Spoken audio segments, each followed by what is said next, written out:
Hello and welcome to the Cryptocurrency News channel. Now, the latest update in the FTX case. So, they are under investigation in the Bahamas. Obviously, the US and other countries want them too. Now, the thing is, like, FTX International did not actually deal with US clients, or like they didn't really allow US clients to use them. I tried to sign up for FTX International once and we don't support US clients. But however, you could use them in the Bahamas, and they are under criminal investigation for the insolvency of the exchange in the Bahamas. But a couple of days earlier, they actually re-enabled withdrawals, but only from the Bahamas. So there are rumors going around that the Bahamas cut a deal with FTX, saying that maybe they'll go a little bit more lenient on them or overlook some things in exchange for them to actually re-enable withdrawals. Now, the Royal Bahamas Police Force and the Securities Commission of the Bahamas has denied instructing or authorizing crypto exchange FTX to prioritize withdrawals of Bahamian clients. So obviously they're going to deny that. We have no way to know if that's true or not. In a statement on November 12th, this is from Cointelegraph, the Securities Commission vehemently denied a November 11th statement from FTX on Twitter that suggested it had been instructed by them to actually facilitate withdrawals of Bahamian funds.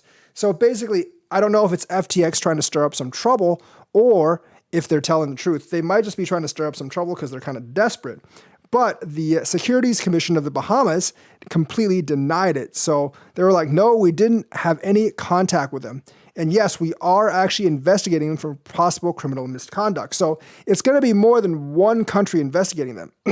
And we have to remember, if it was FTX, the majority of the funds are not in the United States. So the United States might have somewhat limited jurisdiction because FTX did not deal with their clients. It might be the rest of the world that actually wants them because FTX is primarily international. FTX US is a different story. They've also stopped with withdrawals, but I'm not really sure how their balance sheet combines with FTX International. Are they all one order book? And it's just like different interfaces. I'm not sure. If that's true, then a lot of US people might actually be losing money as well. So it is very, very, very kind of like, we don't really know like the connection between FTX US and FTX. I mean, they're owned by the same person, but we don't really know how the order books actually go and like how many US clients were actually affected by the FTX fallout, because FTX International, unless you used a VPN, which is kind of your own fault to actually sign up for FTX when they don't allow US signups, like US people would not have lost in FTX International. So the thing is, like, they did re-enable withdrawals for people in the Bahamas for a while. There was some theory of collusion. It may be true, it may not be, I don't know, but the Bahamas authorities have actually denied it. They are under investigation for criminal conduct in the Bahamas, so if nowhere else, they are going to be maybe like have criminal conduct there, and since they've made so many people lose money, they're probably going to be convicted there as well. So for those of you that saying like, SBF is going to get out of U.S. jail. It may not be a U.S. jail. He's actually, because he donated to Democrats or something, it actually may not be a U.S. jail he ends up at, because the countries that are really mad at him are non-U.S. Because once again, FTX International basically serviced every other country besides the United States.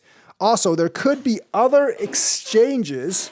There could actually be other exchanges that are going to fall because of this FTX debacle. Because of like either increased scrutiny or because they had invested in FTX. We now have the first domino, and basically it's a Hong Kong-based exchange called BitCoke. I have never heard of BitCoke. I don't use BitCoke, but then again, I don't live in Hong Kong. So the issue started when its users reported experiencing difficulty with withdrawals from You Today. And they issued an announcement saying that the person in charge of finance was cooperating with public security in an investigation. So they could be tied up in this too. So let's actually not think this is only FTX. There could actually be a lot else going on here, and it could be a kind of like collateral damage in foreign exchanges. So also, Binance has delisted FTT pairs. I don't think anyone really wants to buy FTT, so I don't think any of you guys will be too upset. But that's the lowdown for right now, starting this week. I'll be back later today, probably like later in the afternoon, and I will see you guys later.